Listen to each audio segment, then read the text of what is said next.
Todo parecía normal, unha casa de campo, nun lugar tranquilo, lonxe da cidade, ata que caeu a noite.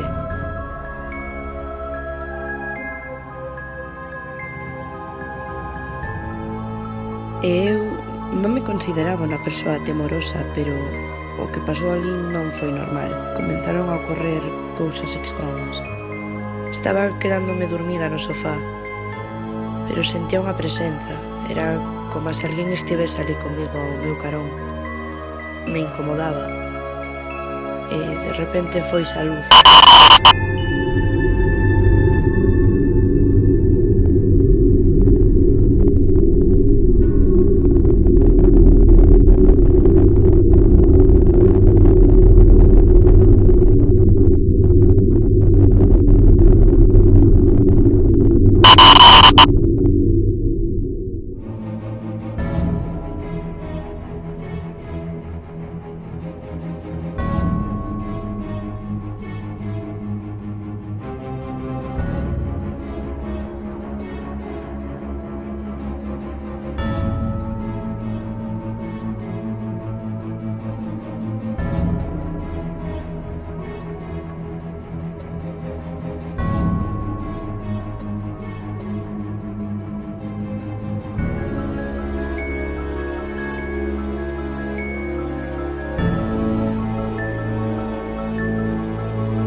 E eu non o sabía, pero o simple feito de entrar nesa casa significaba non volver a saír.